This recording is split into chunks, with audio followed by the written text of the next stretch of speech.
예순이 넘어서도 여전히 화를 붙잡고 산다면 그 고통은 당신을 끝까지 따라다닐 것입니다. 나는 100년에 가까운 시간을 지나오며 한 가지 사실을 분명히 알게 되었습니다. 젊은 날에 나는 분노를 성격이라고 믿었습니다.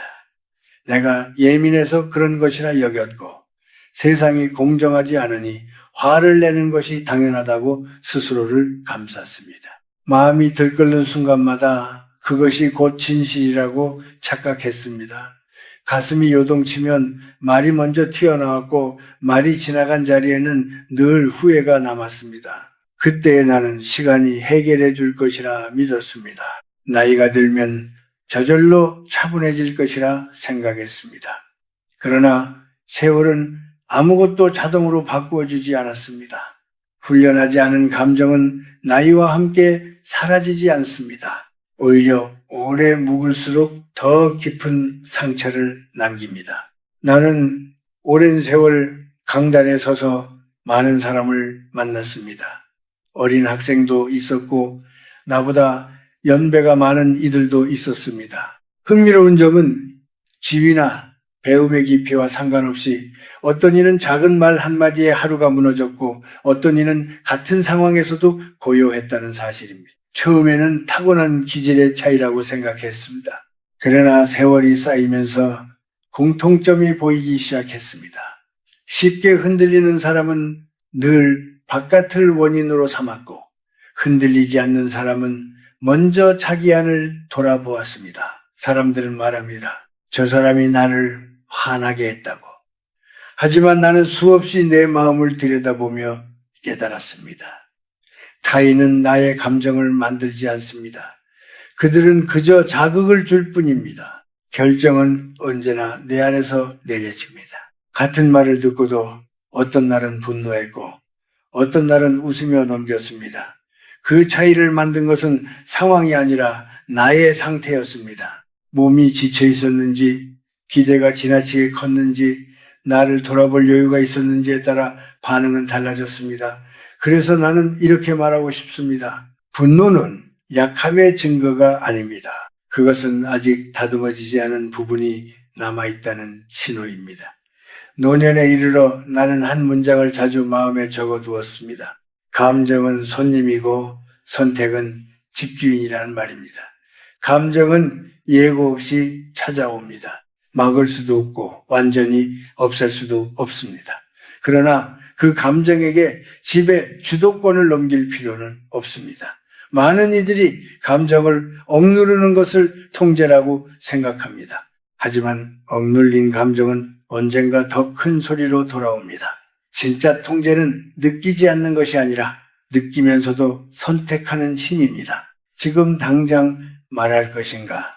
아니면 잠시 멈출 것인가? 지금 반응할 것인가? 아니면 흘려보낼 것인가? 이 짧은 틈에서 삶의 방향이 갈립니다. 특히 중년 이후에는 책임은 늘고 인정은 줄어듭니다. 오랜 시간 버텨온 것에 비해 돌아오는 말은 차갑게 느껴질 때가 많습니다. 사회의 속도는 빨라지고 우리는 따라가느라 지쳐 있습니다. 그러니 작은 자극에도 예민해지는 것이 어쩌면 자연스러운 일입니다. 그러나 나는 분명히 말합니다. 세상은 쉽게 변하지 않습니다. 사람도 쉽게 달라지지 않습니다. 그렇지만 내 안의 방향은 언제든 다시 세울 수 있습니다. 통제는 바깥에서 시작되지 않습니다. 늘 안에서 시작됩니다. 그리고 그 출발점은 아주 작습니다. 한 번 더 숨을 고르는 것, 한 박자 늦추는 것, 스스로에게 묻는 것, 나는 지금 어떤 사람으로 남고 싶은가? 이 질문을 잊지 않는 한 나이가 들어도 우리는 늦지 않습니다. 나는 한동안 사람을 적으로 여기며 살았습니다. 누군가 무례한 말을 던지면 그 사람을 문제로 규정했고 나를 인정하지 않는 듯한 태도를 보이면 마음속에서 바로 전쟁이 시작되었습니다. 젊은 시절에 나는 늘 이렇게 물었습니다. 왜 저 사람은 나에게 저럴까? 그 질문은 겉으로는 당당해 보였지만 사실은 나를 더 약하게 만드는 말이었습니다. 그 질문 속에는 이미 전제가 깔려 있습니다. 원인은 밖에 있고 나는 피해자라는 생각입니다. 그렇게 생각하는 순간 내 마음의 방향타는 이미 다른 사람의 손에 넘어가 버립니다. 오랜 세월을 지나며 나는 조금씩 깨닫기 시작했습니다. 어느 날 한 제자가 나에게 거친 말을 던졌습니다. 예전 같았으면 곧바로 반박했을 것입니다. 그러나 그날은 이상하게도 분노보다 먼저 한 가지 생각이 떠올랐습니다. 왜 이 말이 나를 이렇게 건드리는가? 그 질문은 상대를 향한 것이 아니라 나를 향한 것이었습니다. 그 순간 나는 처음으로 사람을 적이 아니라 거울로 보기 시작했습니다. 타인은 내 안에 이미 존재하던 어떤 부분을 건드릴 뿐이라는 사실을 받아들이기까지 오랜 시간이 걸렸습니다. 만약 내 안에 그 버튼이 없다면 아무리 세게 눌러도 반응은 일어나지 않습니다. 이 사실을 인정하는 것은 쉽지 않습니다. 왜냐하면 더 이상 상대를 탓할 수 없기 때문입니다. 그러나 그 불편함을 넘어서는 순간 묘한 자유가 찾아옵니다. 원인이 밖에 있다면 나는 늘 흔들릴 수밖에 없습니다. 하지만 원인이 안에 있다면 나는 훈련할 수 있는 사람이 됩니다. 나는 강단에서 수많은 사람을 보았습니다. 늘 불평하는 사람, 작은 비교에도 깊이 상처받는 사람, 남의 말에 과하게 반응하는 사람, 그들의 공통점은 한 번도 자기 안을 차분히 들여다보지 않았다는 데 있었습니다. 반대로 깊은 평온을 지닌 사람들은 달랐습니다. 모욕을 당해도 바로 싸우지 않았습니다. 대신 스스로를 살폈습니다. 지금 내 마음이 왜 흔들리는지 조용히 관찰했습니다. 중년을 지나면 관계가 더 어렵게 느껴집니다. 젊을 때는 웃으며 넘기던 말이 나이가 들수록 자존심과 과거의 상처를 함께 건드립니다. 우리는 이미 충분히 버텨왔고 참아왔고 견뎌왔습니다. 그래서 작은 무시에도 마음이 크게 흔들립니다. 그러나 나는 말하고 싶습니다. 그 흔들림은 패배의 증거가 아닙니다.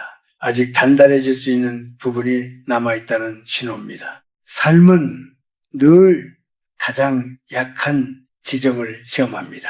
사람들은 무심한 말로, 비교로, 때로는 침묵으로 우리를 시험합니다. 그때마다 나는 스스로에게 이렇게 묻습니다. 이 상황에서 나는 어떤 사람으로 남고 싶은가? 이 질문은 상대를 바꾸지 않습니다.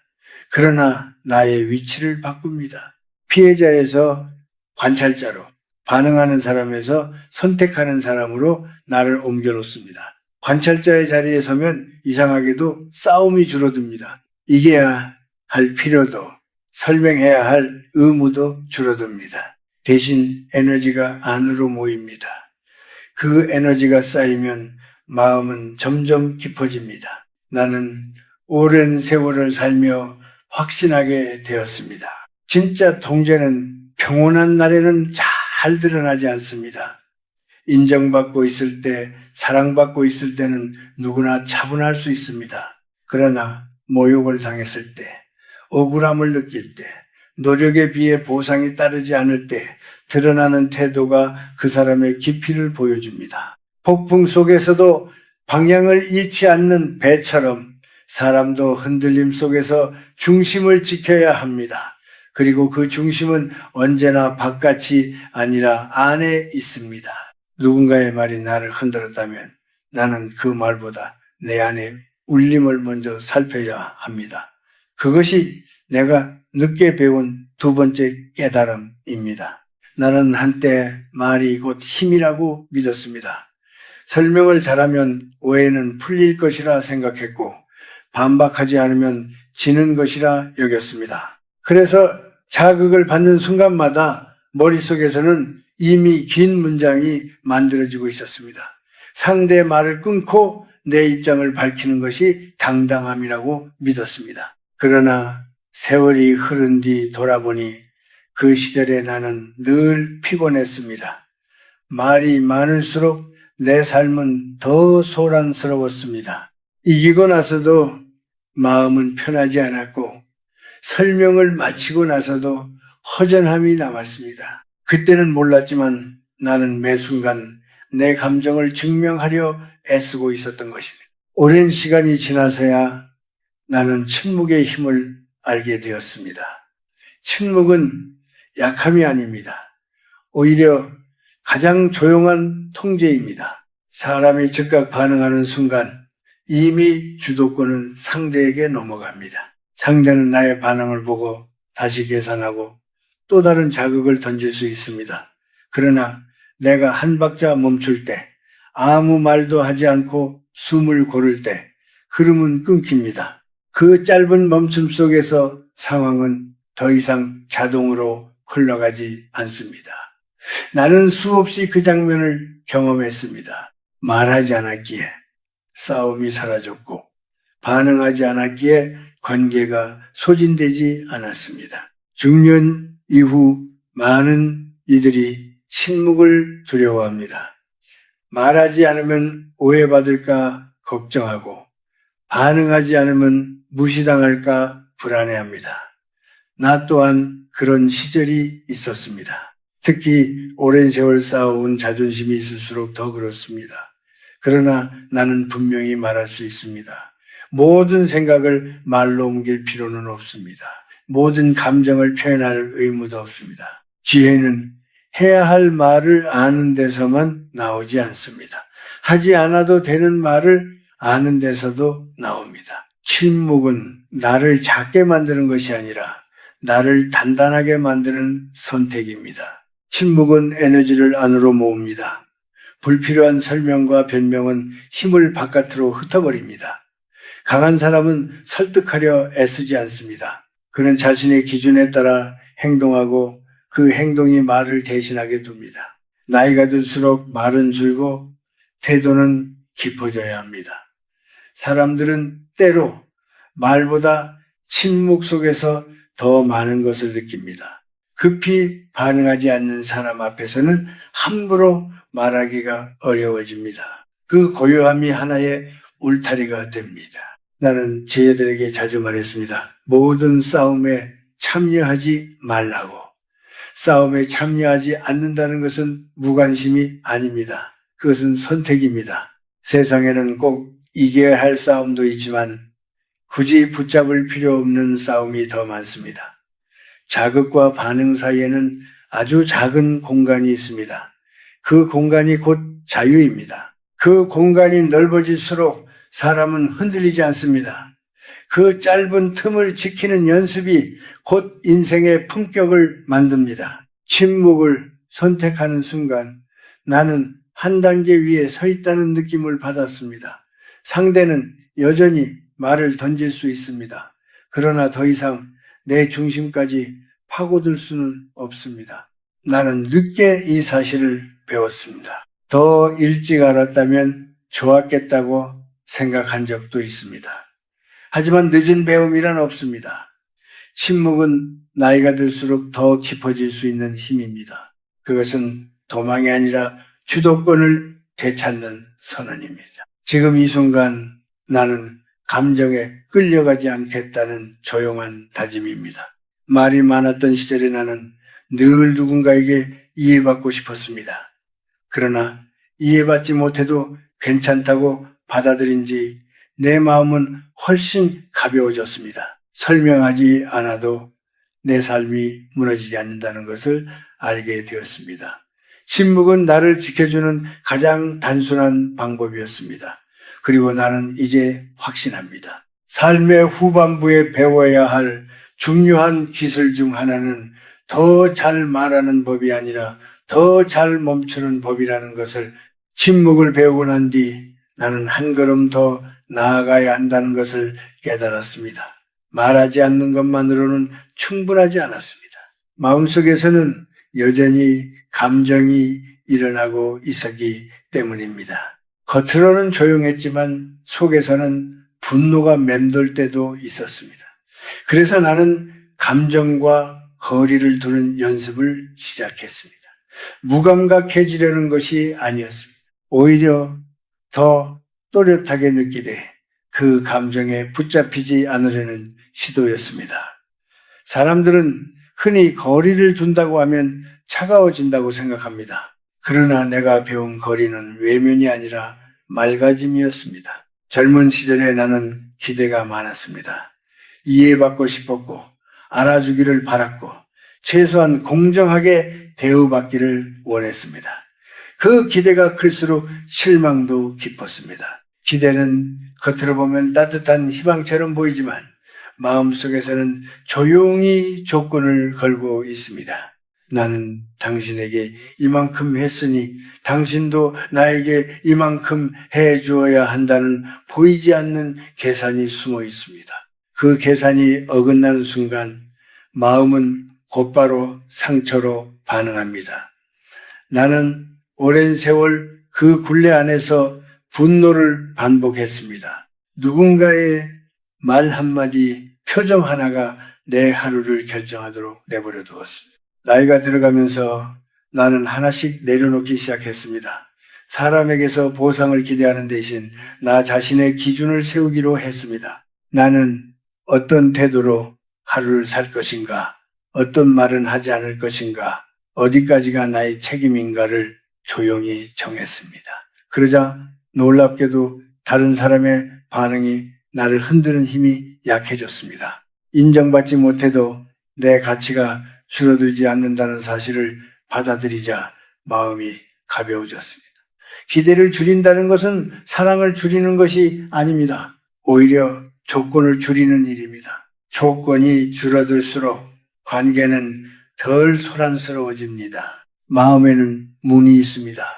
그 문을 아무에게나 열어두면 안은 금세 시끄러워집니다. 나는 한동안 자극적인 이야기와 분노가 가득한 대화 속에 오래 머문 적이 있습니다. 뉴스의 거친 말, 사람들의 불평, 비교와 험담이 섞인 분위기 속에서 나 역시 점점 날카로워졌습니다. 그때는 외부가 문제라고 생각했습니다. 그러나 돌아보니 나는 내 마음의 문을 너무 쉽게 열어두고 있었습니다.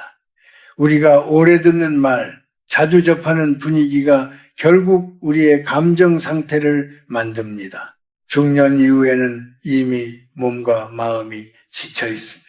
그래서 더 엄격한 선택이 필요합니다. 모든 의견을 들을 필요는 없습니다. 모든 논쟁에 참여할 의무도 없습니다.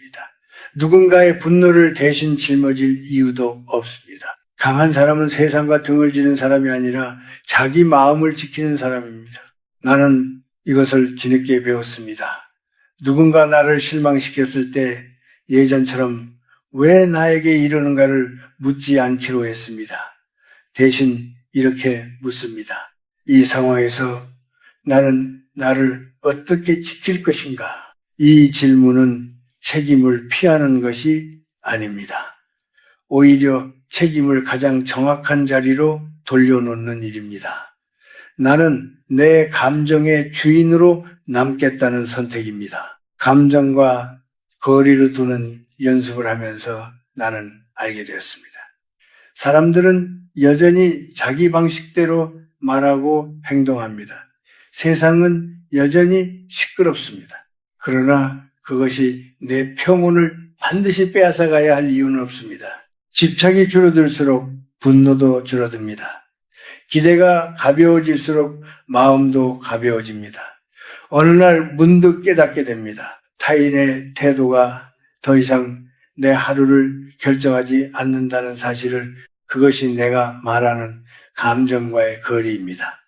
차갑지 않으면서도 흔들리지 않는 자리, 바로 그 자리에 설 때 비로소 나이는 짐이 아니라 깊이가 됩니다. 마지막으로 내가 붙잡게 된 것은 목적이었습니다. 나는 오래 살며 한 가지 분명한 사실을 보았습니다.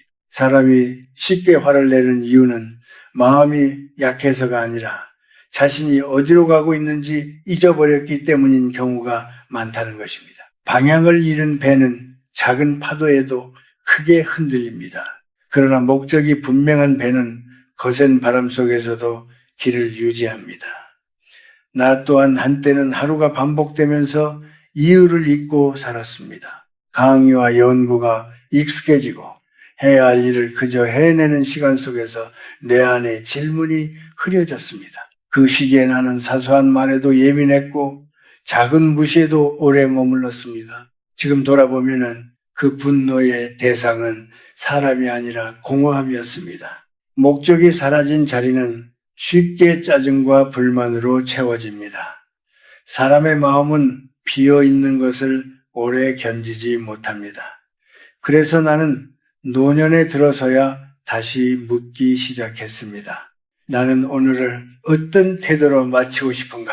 내 말과 침묵은 누군가에게 어떤 흔적을 남길 것인가? 거창한 목표가 아니었습니다.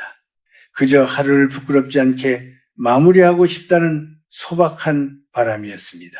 그러나 그 질문을 붙들자 많은 감정이 힘을 잃었습니다. 누군가의 말이 거슬려도 나는 다시 생각했습니다. 이 말이 내가 가는 길과 정말 관계가 있는가? 이 싸움이 나의 남은 시간을 쓸 만큼 가치가 있는가? 목적은 기분과 다릅니다. 기분은 날씨처럼 바뀌지만 목적은 방향과 같습니다. 방향이 정해지면 잠시 흔들려도 다시 중심을 찾을 수 있습니다. 나는 목적을 다시 세운 뒤로 분노가 사라졌다고 말하지는 않겠습니다. 여전히 감정은 올라옵니다. 그러나 그 안에 오래 머물지 않게 되었습니다. 나는 압니다. 지금 싸워야 할 대상은 타인이 아니라 내 안에 오래된 습관이라는 것을, 쉽게 반응하려는 습관, 인정받고 싶어 안달하던 습관, 설명으로 모든 것을 해결하려던 습관과의 싸움이 더 중요하다는 것을 100년 가까운 시간을 지나며 나는 한 가지 확신을 얻었습니다. 내면의 평화는 기분이 아닙니다. 그것은 훈련된 상태입니다. 침묵을 선택하는 훈련, 기대를 내려놓는 훈련, 감정을 관찰하는 훈련, 그리고 목적을 중심에 두는 훈련이 쌓여 만들어진 결과입니다. 한번 이 상태에 다다르면 쉽게 무너지지 않습니다. 세상은 여전히 시끄럽고 사람들은 여전히 각자의 생각을 말할 것입니다. 불공정함도 완전히 사라지지 않을 것입니다. 그러나 당신은 달라질 수 있습니다. 더 이상 외부 조건 위에 평화를 올려두지 않게 됩니다. 이 자리에 이르면 사람은 조용해집니다. 그러나 그 조용함은 비어있지 않습니다. 깊고 단단합니다. 그는 설득하려 애쓰지 않고 증명하려 들지 않으며 이해받으려 애건하지 않습니다. 자신의 기준에 따라 묵묵히 살아갈 뿐입니다. 그 태도는 말보다 오래 남습니다. 나는 인생의 끝자락에서 이 말을 남기고 싶습니다. 통제는 밖에서 시작되지 않습니다. 그것은 언제나 안에서 시작됩니다. 그리고 그 통제를 스스로 가진 사람은 어떤 상황에서도 자유롭습니다. 나이가 들어도 늦지 않습니다. 지금 이 순간부터 다시 방향을 세우고 다시 선택하면 됩니다. 그 선택이 쌓여 당신의 남은 시간을 지켜줄 것입니다.